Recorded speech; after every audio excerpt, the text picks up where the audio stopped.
Hello dear students, मैं हूं Vashishtha Yadav from next step academy और आपके लिए लेकर के आया हूं इंजीनियरिंग मैकेनिक्स का last unit that is kinetics of particle.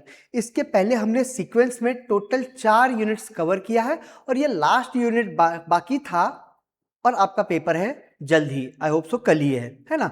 तो बहुत शॉर्ट में इसको सिर्फ एक बार रिवाइज कर लोगे। जितना कॉन्सेप्ट मैं बताऊंगा उतने कॉन्सेप्ट सिर्फ आप देख लो, आपके कॉन्सेप्ट्स क्लियर हो जाएंगे और कुछ क्वेश्चंस लगा दो, सभी तरह के क्वेश्चंस सॉल्व होंगे। कॉन्सेप्ट्स मैं बताऊंगा, समझना आपको है। इसके अलावा एप्लीकेशन के ऊपर हमारा ऐप जो कि नेक्स्ट स्टेप एकेडमी है, उस ऐप के ऊपर आपको गेस्ट पेपर का सॉल्यूशन मिलेगा। पूरी तरीके से उसका सॉल्यूशन आपको ऐप के ऊपर मिलेगा। वीडियो सॉल्यूशन, पेपर भी वही मिलेगा, सॉल्यूशन भी वही मिलेगा, right. So not taking much of your time, let us move to our chapter. My dear friends, kinetics of a particle. अब जब मैं बात कर रहा हूं काइनेटिक्स, मतलब कि ये मैकेनिक्स का वो ब्रांच है जब पार्टिकल मोशन में है, और मोशन में है तो कॉज ऑफ मोशन कंसीडर करना पड़ेगा। मोशन में क्यों है, कौन उसको मोशन में ला रहा है। किसी चीज को मोशन में लाने वाली जो चीज होगी वो होगी फोर्स, ना नेट फोर्स बोलोगे। और ये जो नेट फोर्स होता है ये rate of change of momentum dp/dt बोला जाता है ना भाई। जो नेट फोर्स होता है एफ नेट ये d/dt of mass into velocity, यही होगा ना। अच्छा, अब मैं इसको अगर मैं डिफरेंशिएट करूं, अगर आपका मैथ्स बहुत अच्छा है तो थोड़ा सा आप समझ सकते हो कि ये दो वेरिएबल्स का प्रोडक्ट है, मतलब कि u into V product rule लगेगा। अगर प्रोडक्ट रूल लगेगा तो पहला वाला वैसे के वैसे dv/dt plus v into dm/dt, ये होगा नेट फोर्स। लेकिन अब आपको एक बात पता होनी चाहिए कि भी भाई ये जो मास है m अगर कांस्टेंट है, और हमारे करिकुलम में हम मान के चलेंगे कि मास कांस्टेंट है। मास कांस्टेंट है तो rate of change of mass मतलब डेरिवेटिव ऑफ मास 0 होगा, कांस्टेंट का डेरिवेटिव 0, तो बचता है सिर्फ एफ नेट, जो नेट फोर्स होगा। रिमेंबर ये नेट एफ एक अकेला फोर्स नहीं है, ये नेट फोर्स है। नेट फोर्स ये मास इंटू dv/dt तो एक्सेलरेशन है, ये हो गया नेट फोर्स। हमारा जो पूरा का पूरा चैप्टर है, यूनिट है, वो net force equals to mass into acceleration के ऊपर ही डिपेंडेंट होगा। ये हो गया हमारा पूरा नेट फोर्स, राइट। अब आगे बढ़ते हैं। अगर net force equals to mass into acceleration है, कल को अगर मुझे किसी ने बोल दिया, समझ के लो, कल को अगर मुझे किसी ने बोला कि भाई ये हॉरिजॉन्टल सरफेस है, हॉरिजॉन्टल सरफेस के ऊपर एक ब्लॉक है और ये जो ब्लॉक है इसके ऊपर फोर्स एक्ट कर रहा है इस तरफ F, और ये रफ है, तो मुझे पता है कि उस तरफ अगर फोर्स एक्ट कर रहा है और ये मोशन में है तो इसके पास कुछ एक्सेलरेशन होगा। अगर ये नेट फोर्स 0 नहीं है तभी, है ना। नेट फोर्स किसके इक्वल होगा, मास इनटू एक्सीलरेशन के इक्वल, है ना। तो ये वाला फोर्स इधर ये इस तरफ मूव कर रहा है तो हमें फ्रिक्शन का कंसेप्ट बोल रहा है कि भाई जो फ्रिक्शन फोर्स होगा F वो म्यू इनटू नॉर्मल रिएक्शन के इक्वल होगा। उसके अलावा अगर मैं बोल दूं कि इसका वेट mg नीचे की तरफ एक्ट कर रहा है और ऊपर की तरफ एक्ट करेगा नॉर्मल रिएक्शन, तो अब ये ब्लॉक इस तरफ मोशन में है तो नेट फोर्स होगा, है ना। इसका मतलब अगर ऊपर और नीचे नहीं जा रहा है तो f of y, summation of f of y 0 होगा। Summation of f of y 0 है, इसका मतलब ये वाला ऊपर वाला फोर्स नीचे वाले फोर्स के इक्वल होगा, नॉर्मल रिएक्शन ये mg के इक्वल होगा। ये बात तो फिक्स है ना। दूसरी बात, summation of f of x ये 0 नहीं होगा क्योंकि ये मोशन में है, एक्सेलरेटेड मोशन, और किसके इक्वल होगा फिर, ये इक्वल होगा मास इनटू एक्सेलरेशन के। अब समेशन ऑफ जिस डायरेक्शन में एक्सीलरेशन, एक बात हमेशा याद रखोगे, जिस डायरेक्शन में एक्सीलरेशन है उस डायरेक्शन का फोर्स पॉजिटिव लोगे तो फोर्स माइनस एक्सीलरेशन, ये म्यू इनटू नॉर्मल रिएक्शन, ये फ्रिक्शनल फोर्स अपोजिट डायरेक्शन में तो उसको नेगेटिव ले लिया, ये हो गया मास इनटू एक्सीलरेशन। यहां से अगर मुझे एक्सेलरेशन निकालना होगा तो ये acceleration force minus friction force ही तो है, ये mu into normal reaction upon में मास, ये मिल जाएगा एक्सेलरेशन। एक ये कॉन्सेप्ट रहेगा। और इस कॉन्सेप्ट की अगर मैं बात करूं तो इस कॉन्सेप्ट के ऊपर बेस्ड एक क्वेश्चन है। क्वेश्चन को सिर्फ एक बार समझ के लोगे। क्वेश्चन है कन्वेयर बेल्ट है, समझ के लो। ये ऐसा ऐसा ऐसा कुछ दे के रखा है, एक कन्वेयर बेल्ट, और इस कन्वेयर बेल्ट के ऊपर ऐसे ये कन्वेयर बेल्ट ऐसे मूव कर रहा है, ये ऐसे कन्वेयर बेल्ट के ऊपर यहां पर कोई एक मास है, ये वाला है ना, और ये कन्वेयर बेल्ट इस तरफ मूव कर रहा है विथ सम, क्या ही बोल दिया, conveyor belt is design to transport packages of 10 kg। इसका जो मास है इसके ऊपर हर पैकेट 10 kg का है। अब मैं सिर्फ कंसेप्ट बता दे रहा हूं। अगर ये मूव कर रहा है इस तरफ, ये इस तरफ मूव कर रहा है, और ये अचानक से अगर रुका, ये कन्वेयर बेल्ट मूव कर रहा है 5 मीटर पर सेकंड से, तो ये ब्लॉक भी मूव कर रहा है इसी तरह 5 मीटर पर सेकंड से। अगर ये इस तरफ मूव कर रहा है और कन्वेयर बेल्ट अचानक से रुका, तो ये तो इस तरफ मूव करेगा ना इनर्शिया की वजह से, और आगे जाकर के ये रोकेगा। पर ये रोकेगा कौन? फ्रिक्शन। तो इसके ऊपर एक्ट करेगा एक यहां पर फ्रिक्शन, बराबर ना। सिर्फ अगर मैं ब्लॉक की बात करूं तो ये हो गया ब्लॉक। ब्लॉक का खुद का वेट नीचे की तरफ एक्ट करेगा 5 इंटू जी 9.8। इसने इसके ऊपर नॉर्मल रिएक्शन लगाया होगा इस तरफ, ये हो गया नॉर्मल रिएक्शन Rn। और जैसे ही कन्वेयर बेल्ट रुका तो इसके ऊपर फ्रिक्शन इस तरफ एक्ट कर रहा है, ये वाला friction F equals to mu into normal reaction. बस खत्म भाई। इसको आगे फ्रिक्शन ही लेकर के जा रहा था, तो जैसे ही कन्वेयर बेल्ट रुका, जैसे ही ना ये कोई चीज ऐसी इसके ऊपर रखी हुई है, और अगर मैं इसको ऐसे ऐसे लेकर के आ रहा हूं, ये ऐसे, और ये रुका, तो ये आगे भागेगा ना, लेकिन थोड़ी देर बाद रुकेगा। तो रोका किसने? फ्रिक्शन। तो फ्रिक्शन अपोजिट डायरेक्शन में है ना। अब सोच के देखो, ये वाला ऊपर और नीचे तो गया नहीं, मतलब summation of F of Y ये 0 होगा। समेशन ऑफ एफ वाई 0 होगा, तो नॉर्मल रिएक्शन आर एन जो है वो इसके इक्वल होगा 5 इंटू 9.8, ये मिल गया, बराबर ना। दूसरा, इसको रोकने वाला ये था और कोई फोर्स तो एक्ट नहीं कर रहा है, तो मुझे पता है कि जो नेट फोर्स है एफ नेट वो मास इंटू एक्सेलरेशन के इक्वल है।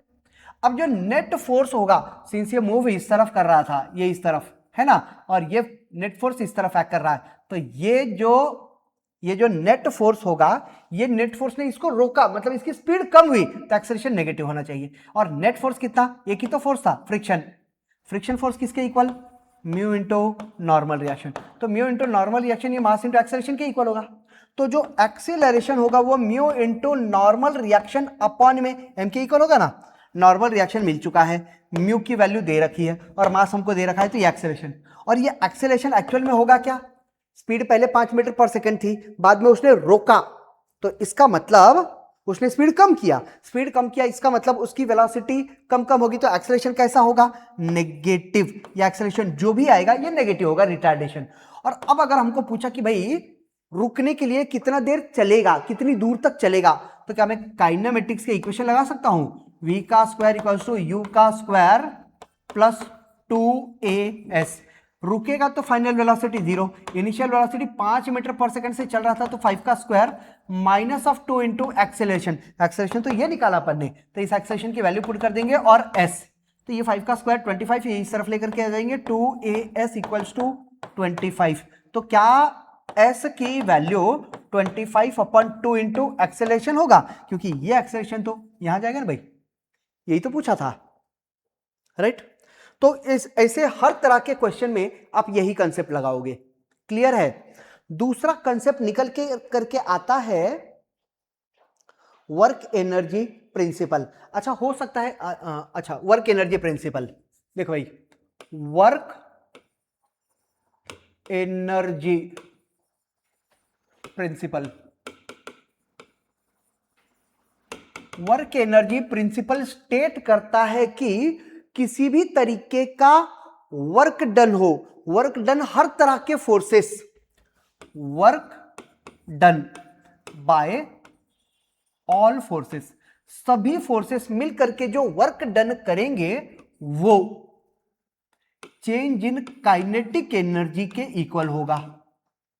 अब वर्क डन कौन कौन कर सकता है, ये डिपेंड करता है कि कौन कौन से फोर्सेस एक्ट कर रहे हैं। हो सकता है work done by gravitational force plus work done by frictional force, ये जो अवेलेबल होंगे वो उनकी बात करोगे।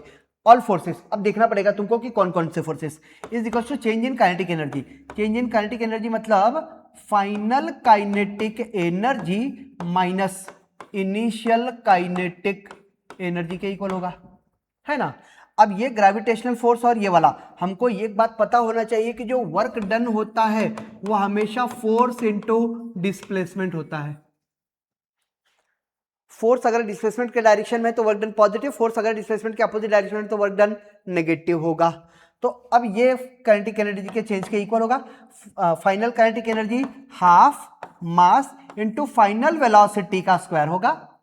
इनिशियल काइनेटिक एनर्जी ये half into mass into initial velocity का स्क्वायर होगा, और ये हो जाएगा 1/2m कॉमन लेकर के फाइनल वेलोसिटी का स्क्वायर माइनस इनिशियल वेलोसिटी का स्क्वायर vi का स्क्वायर, खत्म। अब इनिशियल वेलोसिटी हम u से डिनोट करते हैं तो वो भी ले सकते हो। और ये बोल दिया मैंने work done by all forces, ये कहानी खत्म। मैं देखता हूं अगर मुझे कुछ इस तरीके का क्वेश्चन मिल जाए तो हम एक बार उसको भी देख लेते हैं। Question question question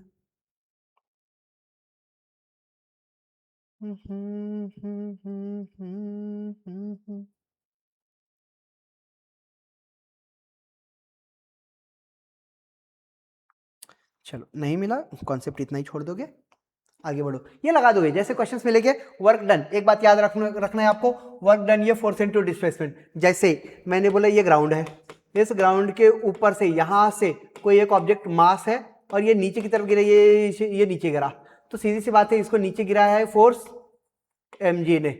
force into कितना नीचे गिरा, ये वाला h, तो work done by gravitational force mg into h, ये वर्क डन होगा, है ना। और अगर मुझे बोल दे कि भाई ये इसके ऊपर एयर का रेजिस्टेंस तो ऊपर की तरफ एक्ट करेगा ना, तो रेजिस्टेंस का वर्क डन कितना, तो work done by gravitational force plus work done by resistance force, ये चेंज इन काइनेटिक एनर्जी के इक्वल होगा। इनिशियल काइनेटिक एनर्जी यहां से छोड़ा तो 0, और यहां जब आएगा तो कुछ वेलोसिटी, और फाइनल वेलोसिटी तो हम निकाल सकते हैं काइनेमेटिक्स के मोशन से, v का स्क्वायर इक्वल्स टू u का स्क्वायर प्लस 2as, यहां से निकाल दो, है ना। तो फाइनल वेलोसिटी मिल जाएगी तुमको, और change in kinetic energy work done के इक्वल, एक का वर्क डन मिल रहा है दूसरे का वर्क डन मिल जाएगा, खत्म।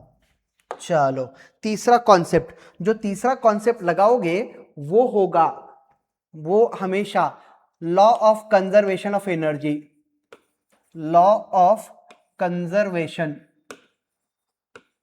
Law of conservation of energy होगा। अब law of conservation of energy क्या स्टेट करता है कि भाई initially kinetic energy initial plus potential energy initial जो होगा वो हमेशा kinetic energy final plus potential energy final के इक्वल होगा, ये हमेशा याद रखोगे। लेकिन ये कब होगा, अगर कोई बाहर से कंजर्वेटिव फोर्स सिर्फ प्रेजेंट है, नॉन कंजर्वेटिव फोर्स प्रेजेंट नहीं है तभी। और हमारे करिकुलम में अगर कुछ पूछ रहा है तो वो नॉन कंजर्वेटिव फोर्स के लिए ही बोलेगा। अब इसके ऊपर डिपेंड, अगर मैं कोई एक क्वेश्चन दे दूं, ध्यान से देखो, अगर मैंने बोला कि ये एक स्ट्रिंग है, इसको यहां पे एक मास बंधा हुआ है m, है ना, और ये रस्सी ऐसे बंधी हुई है, मैंने बोला इसको यहां से अगर मैं ये v वेलोसिटी से धक्का देता हूं या फिर u वेलोसिटी से धक्का देता हूं तो ये ऐसे गया गया गया गया गया यहां तक जाएगा, है ना। जब यहां आएगा तो ये रस्सी यहां आएगी, ये इस तरीके से यहां होगा ना, और ये एंगल कुछ बनाएगा थीटा, तो मास आएगा यहां पर और फिर यहां से वापस घूम रहा है। तो अब क्वेश्चन कुछ भी पूछ सकता है, ये डिपेंड करता है, हमको कॉन्सेप्ट हर बार यही लगाना है। ध्यान से देखो, हमने क्या बोला, ये इसकी इनिशियल पोजीशन ले लो, ये इसकी इनिशियल पोजीशन है, ये इसकी फाइनल पोजीशन है, और इनिशियल पोजीशन पर इसकी काइनेटिक एनर्जी और इनिशियल पोजीशन पर पोटेंशियल एनर्जी, ये फाइनल पोजीशन पर काइनेटिक एनर्जी और फाइनल पोजीशन पर पोटेंशियल एनर्जी के इक्वल होगा। अच्छा अभी ध्यान दो, इनिशियल पोटेंशियल पर काइनेटिक एनर्जी ये जस्ट यहां से निकला था, मास है, तो क्या ये हाफ m इंटू यहां वाली वेलोसिटी u का स्क्वायर होगा, प्लस ये इनिशियल पोटेंशियल एनर्जी अगर मैं यहीं पर रेफरेंस मान लेता हूं तो ये रेफरेंस पर पोटेंशियल एनर्जी हमेशा जीरो होती है, तो ये जीरो हो जाएगा। इक्वल्स टू, ध्यान से देखो, जब ये यहां गया गया गया यहां जाकर के अगर रुक करके वापस आने वाला है तो यहां वाली वेलोसिटी जीरो होगी क्या? तो यहां वाली अगर वेलोसिटी जीरो होगी तो उस केस में इसकी फाइनल वेलोसिटी जीरो हो गई, तो फाइनल काइनेटिक एनर्जी जीरो हो गई, हाफ एम वी का स्क्वायर, वी जीरो है, plus of final potential energy. अब फाइनल पोटेंशियल एनर्जी की अगर मैं बात करूं तो यहां की पोटेंशियल एनर्जी, ये हाइट लगेगी ना, ये वाली हाइट एच, और यहां वाली potential energy M G H ही तो होगी, तो उस हिसाब से हाफ एम यू का स्क्वायर, हाफ एम यू का square will be equals to M G. और ये एच निकालने की अगर मैं कोशिश करूं तो ये वाली लेंथ अगर एल है तो ये एल होगा, है ना, ये अगर एल है, मैं यहां से अगर परपेंडिकुलर ड्रॉ करूं तो क्या सिर्फ इतना डिस्टेंस, देखो भाई यहां से यहां तक एल है, यही है ना, या फिर R radius, length of the string या फिर रेडियस, ये रेडियस में आर यहां लिख रहा हूं, और यहां से यहां तक का जो डिस्टेंस होगा इसके अंदर वो एल कॉस थीटा ही तो होगा, ये इतना ट्रायंगल कंसीडर किया मैंने, तो इतना जो डिस्टेंस है वही एच होगा, और जो एच होगा वो आर माइनस आर, ये आर या फिर एल, ये आर जो भी होगा, आर कॉस थीटा, मतलब जो एच होगा वो आर में से आर कॉस थीटा को माइनस कर दो, ये तुमको मिल जाएगा, ये लगा दोगे, ये वाला कॉन्सेप्ट। और इसके बाद हमें मोमेंटम कंजर्वेशन वाले क्वेश्चंस मिल जाएंगे, जैसे यहां ध्यान दो, मैंने बोला यहां पर मेरे पास एक मास है m1, यहां पर एक मास है m2, ये मूव कर रहा है इस तरफ विद सम वेलोसिटी u1, ये मूव कर रहा है इस तरफ विद सम वेलोसिटी u2, ये गया गया गया गया और इसको टकराया, कोलाइड किया, कोलिजन के बाद ये वाला m1 मूव करने लगा विद सम वेलोसिटी v1 और m2 मूव करने लगा विद सम वेलोसिटी v2, ये वाला v2 है ना। और अगर इनका कोलिजन, ये जब इसको टकराया, अब इतना हम लॉजिक तो लगा सकते हैं कि ये पीछे से जाएगा और इसको टकराएगा, मतलब इसकी स्पीड इससे ज्यादा होगी तभी तो ये टकराएगा, और टकराने के बाद ये आगे भाग जाएगा तो इसकी स्पीड इससे ज्यादा हो गई, तो पहले ये एक दूसरे की तरफ आ रहे हैं, ये आगे बढ़ा, लेकिन इनके बीच का डिस्टेंस कम हो रहा है, तो इसको बोला जाएगा एक साथ वेलोसिटी ऑफ अप्रोच। और बाद में ये जब इसको ऐसे आकर के टकराया तो ये जो आगे धीरे धीरे चला था उसकी स्पीड बढ़ जाएगी और ये कम, पीछे दोनों चलेंगे आगे, लेकिन ये आगे जाएगा और ये पीछे की तरफ थोड़ा होगा ना, पीछे की तरफ नहीं पर इसके हिसाब से ये पीछे जाएगा, पहले ये धड़ आगे जा रहे, ऐसे होगा ना इनका मोशन। तो अब इसकी वेलोसिटी आफ्टर कोलिजन और ये वेलोसिटी दूसरे वाली की आफ्टर कोलिजन m2 की। अब इस केस में तुमको एक बात याद रखना है कि अगर ये कोलिजन हुआ है और वो इलास्टिक हुआ है तो मोमेंटम कंजर्व रहेगा, मोमेंटम हर केस में कंजर्व होता है, मोमेंटम मतलब इनिशियल मोमेंटम, ये फाइनल मोमेंटम के इक्वल होगा, इनिशियल मोमेंटम मतलब सिस्टम का momentum m1 u1 plus m2 u2 is equal to final momentum, collision के बाद दोनों का momentum m1 v1 plus m2 v2, ये एक केस बन गई ये वाली। दूसरी बात, इनकी काइनेटिक एनर्जी कंजर्व रहेगी, तो काइनेटिक एनर्जी इसकी हाफ m1 u1 का square plus half m2 u2 का स्क्वायर, ये इक्वल होगी इन दोनों की काइनेटिक एनर्जी के एडिशन के इक्वल, मतलब कोलिजन के पहले जितनी पूरे दोनों की मिला के काइनेटिक एनर्जी थी, कोलिजन के बाद भी दोनों की काइनेटिक एनर्जी के इक्वल रहेगा, मतलब हाफ m1 v1 का square plus of half m2 v2 का स्क्वायर। यहां से देखो 1/2 कैंसिल कर दोगे, यहां से तुम m1 u1 का square plus of m2 u2 का square is equals to m1 v1 का स्क्वायर प्लस m2 v2 का स्क्वायर, ये कंडीशन लगा करके तुम जो चीजें पूछी है वो निकाल सकते हो, है ना। उसके बाद तीसरी चीज हमें बार बार पूछा जाता है कोएफिशिएंट ऑफ रेस्टिट्यूशन,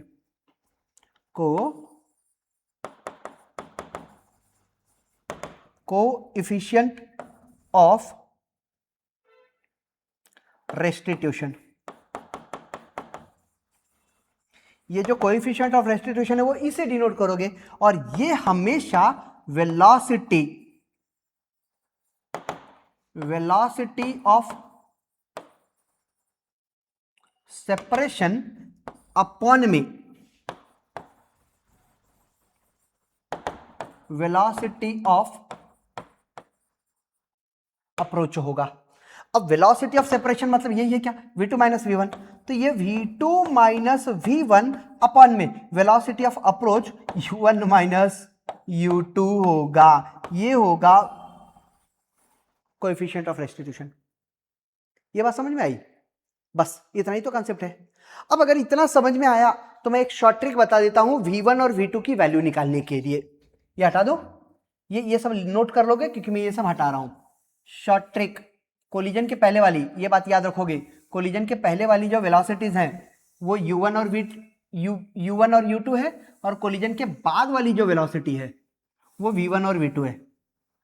अब ये कोएफिशिएंट ऑफ रेस्टिट्यूशन के लिए u1 और u2, v1 और v2 की वैल्यू चाहिए होगी। अब ध्यान दोगे, जो v1 होगा वो डिनोमिनेटर में m1 प्लस m2 प्लस यहां पर भी m1 प्लस m2 ले लो। यहां पर v1 निकाल रहे हैं, v1 मतलब पहले वाले की वेलोसिटी, तो यहां पर आ जाएगा m1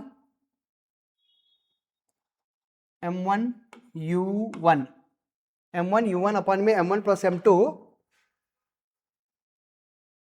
plus of m2 u2, खत्म। आई होप सो यही होना चाहिए। अगर हम बराबर कैलकुलेट करें तो v1 equals to m1 u1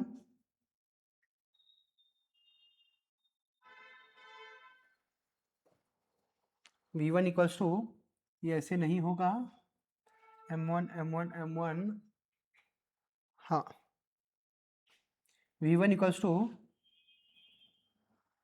m2 into u2 upon में m1 plus m2 plus m2 u2 upon में m1 प्लस m2, ये सही है। और जो v2 होगा वो फिर से, अब v2 निकाल रहे हैं तो यहाँ पे m1 आ जाएगा, ना ना ना ना, ये फिर मुझसे गड़बड़ हो रहा है, ये बराबर है m2 u2, ये वाला m2 अपॉन में m1 प्लस m2, ये वाला m1 माइनस m2 बराबर है m1 minus m2 into u1, और ये ऐसा, और यहां पर again m1 minus m2 into ये v2 निकाल रहे हैं तो यहां पे u2 आ जाएगा, अपॉन में m1 प्लस m2 प्लस यहां पर m1 u1 अपॉन में m1 प्लस m2, सही है। अब ये रिलेशन बराबर है, ये ऐसे ही आएगा v1 और v2। ये शॉर्ट ट्रिक देखो, मैंने दो रिलेशंस बताए, एक मोमेंटम का कंजर्वेशन और काइनेटिक एनर्जी का कंजर्वेशन। यहां से निकाल लो, या तो वहां पे थोड़ा सा मेहनत लगेगी, इधर उधर पुट करना पड़ेगा, या तो ये शॉर्ट ट्रिक यूज कर दो, m1 minus m2 into u1, पहले वाले की वेलोसिटी निकाल रहे हैं तो पहले वाले की इनिशियल वेलोसिटी अपॉन में m1 प्लस m2, दूसरे वाले का मास दूसरे वाले की वेलोसिटी अपॉन में m1 प्लस m2, और यहां पर भी दूसरे वाले की फाइनल वेलोसिटी कोलिजन के बाद निकाल रहे हैं तो मासेस का डिफरेंस इंटू दूसरे वाले की initial velocity m1 plus m2 plus of पहले वाले का मास पहले वाले की वेलोसिटी अपॉन में m1 प्लस m2। बस इतने कॉन्सेप्ट याद रखो, क्वेश्चंस देखो, दो चार क्वेश्चंस लगा लो, आपको पूरा चैप्टर क्लियर हो जाएगा। So my dear friends, very short में इतना ही रख रहा हूं, क्वेश्चंस लगाना आपकी जिम्मेदारी है। Have a good day and best of luck for your exams.